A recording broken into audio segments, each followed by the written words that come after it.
Terpantas, terkini dan sahih. Bila-bila masa, di mana jua. Berita di jari. Subscribe YouTube Buletin TV3. Saya Azlianti Ibrahim, anda menonton Buletin 130 27 Jun. Tajuk utama tengah hari ini. Rakyat perlu patuh SOP hingga ada vaksin.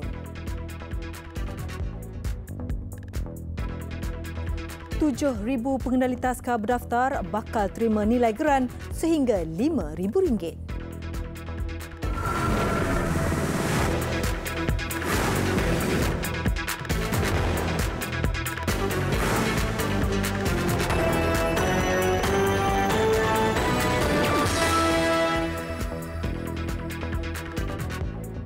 Assalamualaikum dan salam sejahtera. Kerajaan akan terus melaksanakan prosedur operasi standard SOP COVID-19 termasuk mengekalkan pemakaian pelitup muka dan penjarakan sosial selagi vaksin wabak berkenaan belum ditemui. Perdana Menteri Tan Sri Muhyiddin Yassin berkata, pematuhan kepada SOP ditetapkan itu adalah penting bagi mengelakkan penularan semula wabak berkenaan. Pada masa ini ada usaha dilakukan untuk mencari vaksin oleh beberapa negara maju dunia, namun ia masih belum ditemui. Justru Tan Sri Muhyiddin menjangkakan selagi COVID-19 belum selesai dan vaksin belum ditemui, pematuhan perlu kepada SOP yang ditetapkan. Dan kita diberitahu untuk terus mengamalkan SOP yang telah pun ditetapkan oleh kerajaan. Kalau kita di sekolah, macam baru-baru di sekolah baru dibuka, apa SOP untuk guru dan pelajar-pelajar di sekolah? Kalau kita masuk ke pejabat, apa SOP-nya? Kalau kita masuk bekerja di kilang, apa SOP-nya? Naik bas, naik kereta api, naik kereta dan sebagainya, apa SOP-nya? Ini sepanjang masa mesti kita amalkan sehingga sampai ke satu tahap diberitahu oleh Kementerian Kesihatan sudah tidak perlu lagi menggunakan SOP. Tetapi saya jangka bagaimana kita lihat berlaku di banyak negara, selagi keadaan COVID-19 belum selesai dan vaksin dan ubat yang nak dicari belum lagi ditemui, maka seharusnya kita terus-menerus mengamalkan SOP yang ditetapkan. Beliau berkata demikian pada Majlis Pemimpin Bersama Rakyat di Dewan Serbaguna Bukit Gambir, Muar Johor. Tambahnya, beliau amat berbangga dengan rakyat Malaysia yang amat berdisiplin dan mematuhi SOP ketat ditetapkan kerajaan. Walaupun ada segelintir rakyat yang masih tidak mematuhi sepenuhnya SOP, namun jumlahnya sangat kecil. Lu Tan Sri Muhyiddin meluangkan masa melawat perusahaan kecil dan sederhana PKS di Muara Enterprise di Bukit Gambir, Tangkak. Beliau yang juga ahli Parlimen Pagoh dan Adun Gambir tiba kira-kira jam 9.05 pagi diiringi Menteri Besar Datuk Hasni Mohamad. Turut hadir isterinya Puan Sri Nuraini Abdul Rahman. Ini adalah kali pertama Tan Sri Muhyiddin kembali ke kawasan parlimennya di Pagoh secara rasmi selepas kelonggaran diberikan susulan penguatkuasaan Perintah Kawalan Pergerakan Pemulihan PKPP. Pada lawatan kira-kira 40 minit ini, beliau dibawa melawat bengkel di Muara Enterprise bagi meninjau pembuatan pes perencah pelbagai makanan beridentiti Johor termasuk mi bandung, soto, asam pedas, mi rebus selain sambal ikan bakar. Tan Sri Muhyiddin juga turut mencuba mesin pembungkus pes di situ selain meninjau produk yang dihasilkan di Muara.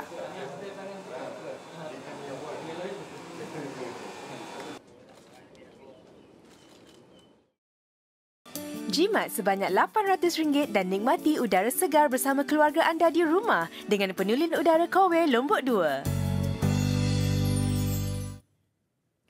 7,000 pengendali Taman Asuhan Kanak-kanak Taska berdaftar dijangka menerima manfaat nilai geran sehingga RM5,000 yang diperuntukkan kerajaan menerusi Pelan Jana Semula Ekonomi Negara (PENJANA). Menteri Pembangunan Wanita, Keluarga dan Masyarakat KPWKM, Datuk Seri Rina Muhammad Harun berkata, inisiatif pemberian geran secara sekali bayar antara lain diharap akan menggalakkan lebih banyak taska yang belum mendaftar untuk berbuat demikian dengan kementerian berkenaan. Jelas Datuk Seri Rina, sehingga kini 5,700 taska telah berdaftar dengan KPWKM. Daripada jumlah itu, hampir 5,000 pengusaha terjejas selepas taska ditutup berikutan pelaksanaan Perintah Kawalan Pergerakan PKP. Untuk kembali beroperasi, mereka perlu mematuhi prosedur operasi standard SOP yang ditetapkan Kementerian Kesihatan KKM, dan kementerian itu termasuklah penyediaan beberapa keperluan serta peralatan tertentu. Justru pemberian geran khas ini diharap dapat membantu pengusaha taska berdaftar yang kebanyakannya berdepan masalah kewangan. Ia bukan sahaja melibatkan taska institusi dan taska di tempat kerja, bahkan taska di rumah turut tidak terkecuali menerima bantuan RM1,500. RM152 juta peruntukan telah diluluskan untuk kumpulan sasar KPWKM yang layak. 5 Jun lalu, Perdana Menteri Tan Sri Muhyiddin Yassin mengumumkan inisiatif penjana yang antara lain turut memberi geran kepada pengendali taska yang berdaftar di bawah KPWKM sehingga 31 Disember depan bagi memastikan mereka mematuhi dan melaksanakan SOP yang ditetapkan. Sehingga 23 Jun, sebanyak 1,766 taska telah mengemukakan permohonan yang melibatkan 1,475 taska institusi, 122 taska di tempat kerja dan 169 taska di rumah. Majlis Pelancongan Kesihatan Malaysia MHTC menyambut baik langkah kerajaan membenarkan kemasukan warga negara asing ke Malaysia bagi tujuan perubatan. Ini kerana Malaysia kini dilihat berjaya meratakan lingkungan kes COVID-19.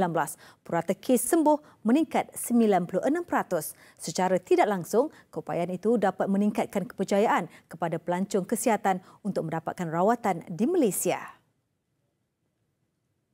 Pembukaan sempadan atau kebenaran untuk pelancong kesihatan masuk ke Malaysia sebenarnya merupakan satu langkah positif ke arah memulihkan industri pelancongan kesihatan di Malaysia. Yang kita lihat ya, kejayaan Malaysia untuk menguruskan kes-kes COVID telah banyak menurunkan jumlah pesakit aktif yang kita dapat sekarang ini. Secara tidak langsung dia mencerminkan keupayaan sistem kesihatan kita yang meningkatkan juga kepercayaan dan keyakinan pelancong asing terhadap sistem kesihatan kita di Malaysia. Namun pihaknya juga menjangkakan penurunan kemasukan pelancong kesihatan dan penyusutan pendapatan hospital kepada RM500 juta bagi tahun ini. Katanya sebagai permulaan fasa 1, hanya hospital yang berdaftar dengan MHTC boleh menerima pelancong kesihatan dari luar. Ini bagi memastikan prosedur dan protokol yang ditetapkan itu akan diguna pakai serta dikawal selia oleh hospital ahli. Antaranya warga asing perlu menjalani saringan wabak sebelum berlepas dari negara masing-masing dan perlu menjalani proses pengasingan selama 14 hari setibanya di Malaysia di hospital berdaftar dengan MHTC. Kita memperkenalkan beberapa peringkat dan fasa, terutamanya buat masa sekarang, fasa 1 ya. Adalah kategori-kategori penyakit untuk pesakit di fasa 1 ini. Contohnya pesakit yang memerlukan rawatan kritikal yang melalui medical evacuation ataupun evakuasi perubatan dari negara mereka ke negara kita ya. Ataupun juga pesakit kategori 1B iaitu pesakit yang telah mendapatkan rawatan di Malaysia sebelum ini tetapi dan perlu meneruskan rawatan mereka. Cuma bila kita ada PKP, mereka tak boleh masuk untuk menyambung rawatan. Jadi mereka yang ingin masuk perlu memenuhi syarat-syarat yang kita tetapkan.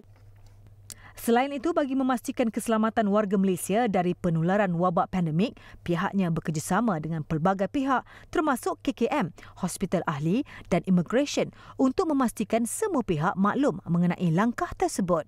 2 hari lalu, kerajaan turut mengumumkan kebenaran bagi fasa pertama ini hanya bagi perjalanan ke Malaysia melalui laluan udara sahaja dengan seorang penjaga dibenarkan untuk dibawa bersama.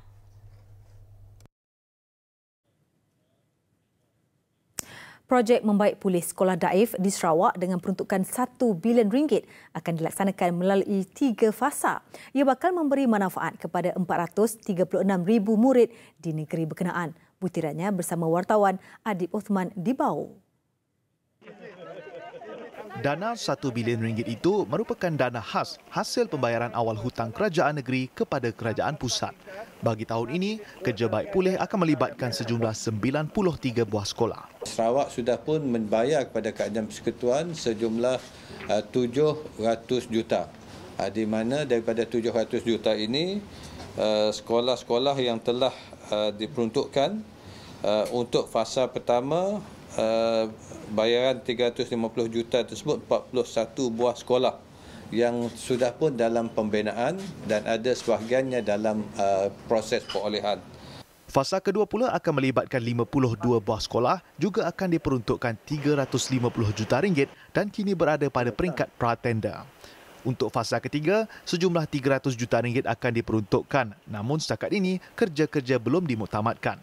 Dalam pada itu, salah sebuah sekolah yang menerima manfaat daripada usaha berkenaan adalah Sekolah Kebangsaan Grogo di Bau.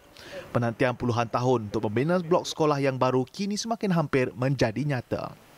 Semasa saya masuk di sini memang saya rasa tertekanlah, sebabnya kalau kita naik ke bangunan untuk kelas blok itu kita boleh rasa gegaran lah.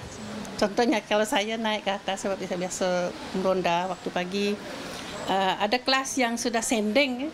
Sekolah berkenaan yang berusia 61 tahun menempatkan 209 pelajar prasekolah, pendidikan khas dan aliran perdana. Blok baru berkenaan kini masih dalam peringkat awal pembinaan, merupakan bangunan 4 tingkat dan menelan belanja 6 juta ringgit.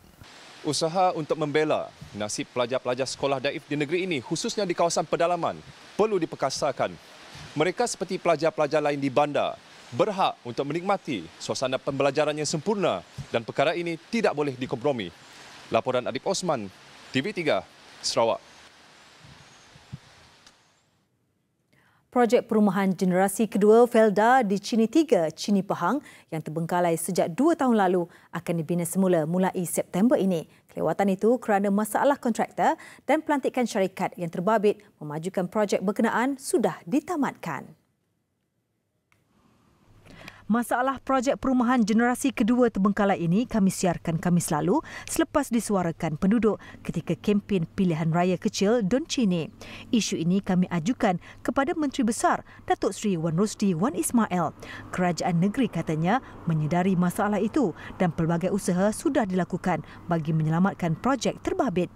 Berdasarkan rekod, ia terbengkalai mulai 2018 dan sejak itu pelbagai usaha dilakukan bagi memastikan projek dapat disiapkan untuk faedah rakyat.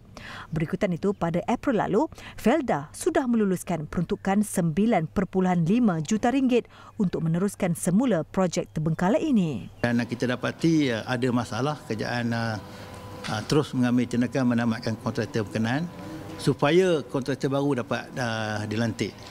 Dan sudah tentulah proses untuk melantik kontraktor baru ini mengambil masa. Tetapi usaha-usaha ini telah dibuat sebelum arwah meninggal dunia lagi.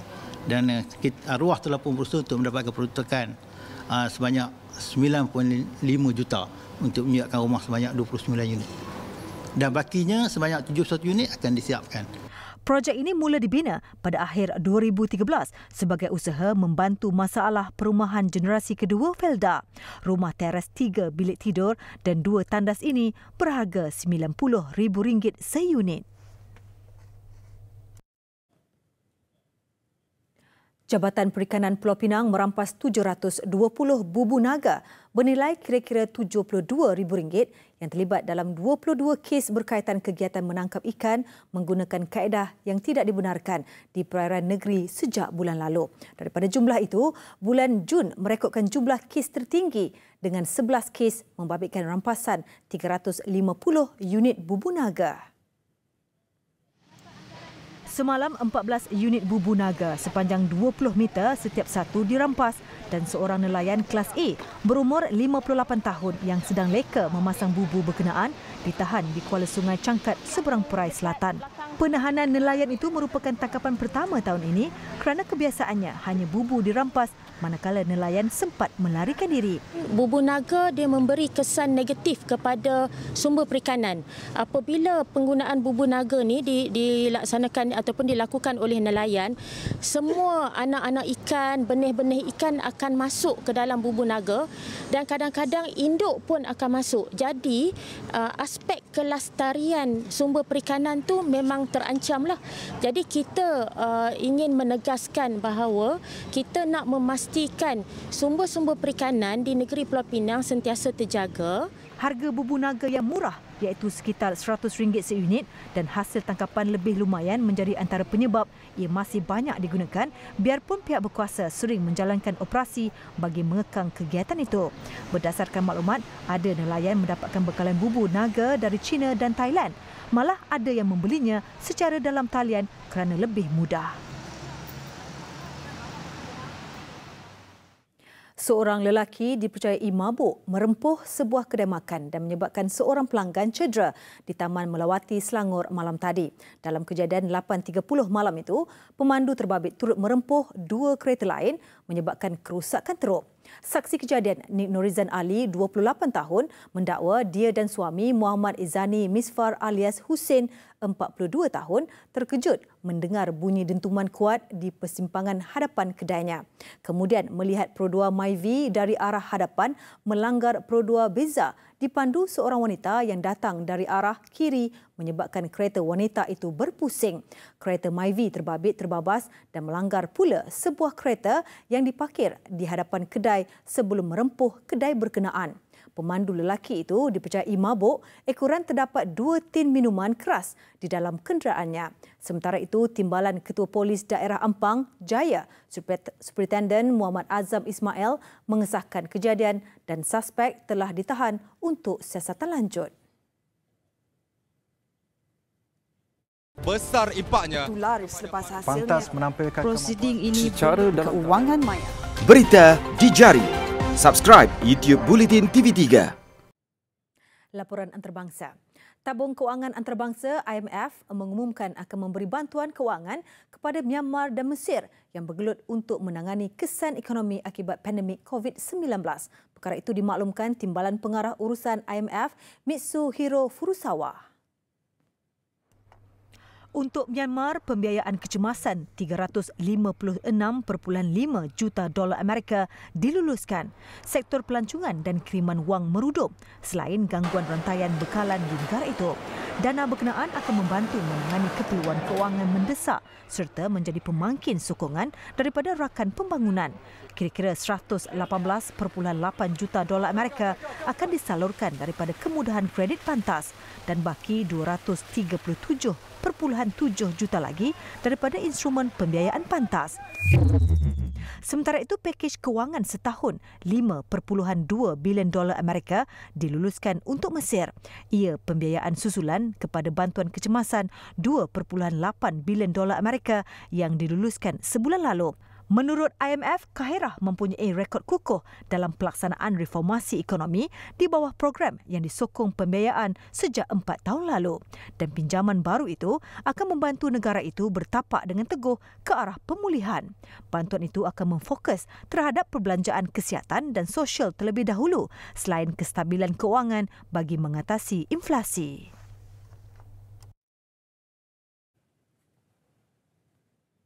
Facebook mengumumkan akan mengharamkan kandungan berunsur kebencian membabitkan kategori lebih luas dalam iklan.